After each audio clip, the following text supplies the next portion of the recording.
condition then. Do you have a rationale? Now, okay. Then I also want to emphasize here, although I observed there, when Nayabani that doing a passive ROM, passive range of motion measurement, what they did is, they let the patient do first the active. Okay, sir, I want you to move, sir, move. Sir, daan na po sir, daan na po sir, daan na po. Ako na sir. Passive daw to siya. When you say passive range of motion measurement, all throughout should be passive. It should be passively done by the therapist. Dili siya ito na ipa-active sa inyong patient. Kamo na yung passive later on. That is not a passive, but that is more active assisted range of motion measurement. Means there is an active motion from the patient plus pagod assistance from the therapist. So when you say passive range of motion measurement, all throughout the motion should only be done by the therapist. A passive dementia here. And active would be done by the patient. So ang banyo nyo, perform by it first, active din naman kung saan ang nag-i-assess. So, that is not that passive, we shall say passive all throughout the motion will be done by the therapist here. Okay. So, excuse me. Model explanation na kung passive. So, sir, I would just want you to be relaxed. So, I'm just going to move your arm going towards your ear. You just have to be relaxed. So, ako rin yung move, sir. That's passive. Whereas the active, you have to also tell your patient, okay, sir, during the measurement, I just want you to move your arm towards your ear as much as you can during the measurement. So, muna yung mga instruction that you will give your patient here. Okay, so alignment. I'm going to base the alignment. You just tell me if ever ako na-mention na alignment is different from the book. Tell me if ever we mention alignment and type to observe kung different sa book. Basilahi ako pa. Okay, so position yourself. You can have a footstool if ever for body mechanics.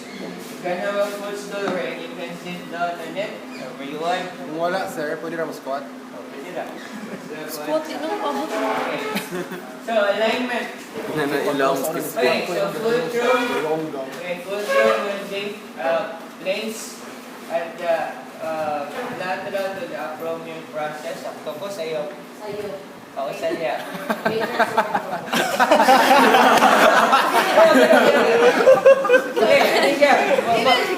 This is my concern because older edition, you have this acromion process. Karon man siya greater tubercle. Mana siya magkuha mo. My teacher say magkuha if so pwede greater tubercle mention sila. Balon.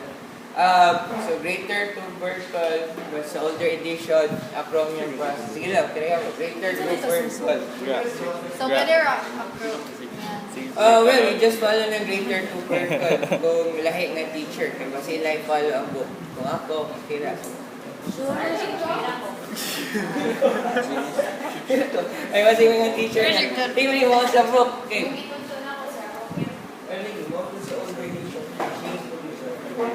So, pwede, greater tubercle, nagpalpate naman ito a while ago. So, you just have to palpate. So, as the patient, for bony landmark, sir, I want you to turn your arms, or turn your hand towards you, away from you. Try to turn it, sir. So, internally, external rotate and palpate for the bone there. Back. So, the sides of that. So, if you have palpated na the bone, so place the fulcrum there. Assume ha, nag-delay ko ha. This is for demonstration purposes. Ayaw ko perform ha. Yes. Okay. Okay, stationary arm. Okay, stationary arm is in line with the parallel to the mid-axillary line of the trunk. We have mentioned that's the fissure, mid-axillary line. Or perhaps para to the sternum. Okay, isa sa book. Mid-axillary line. Okay, then moving arm. Okay, moving arm would now be in line with the lateral midline sa imong arm in reference to the lateral epicondyle of the humerus. Sakto di. Yeah, cover. So in reference to the lateral epicondyle of the humerus, ha? Siya. Okay, so you're going to measure, let's do passive first, passive, active sa active. Okay, sir, after the count of 3, I want you to move your arm towards your head as much as you can and towards your ear. After the count of 3, 1, 2, 3, okay, move. There, good. See? Siya. So, ganyan siya move. Okay ba, sir? Further. Kaya na siya, 170. Okay, normally is 180 naman. Here, so that will be active. Na. Okay, for passive, sir, I just want you to be relaxed. If you cannot move the arm at the same time your goniometer, pwede ninyo ibalik para magdungan siya. Ano ninyo? Okay, sir, relax. Tingin nyo ng taton with the goniometer. Tingin ninyo mata.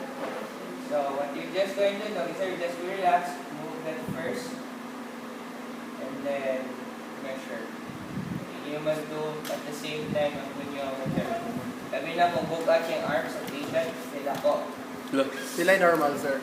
Here, ha? Sila 80. normal. Normal 0 to 180 degrees. Passive pod. Yeah, passive. Mas later mga passive, bro. Perfect.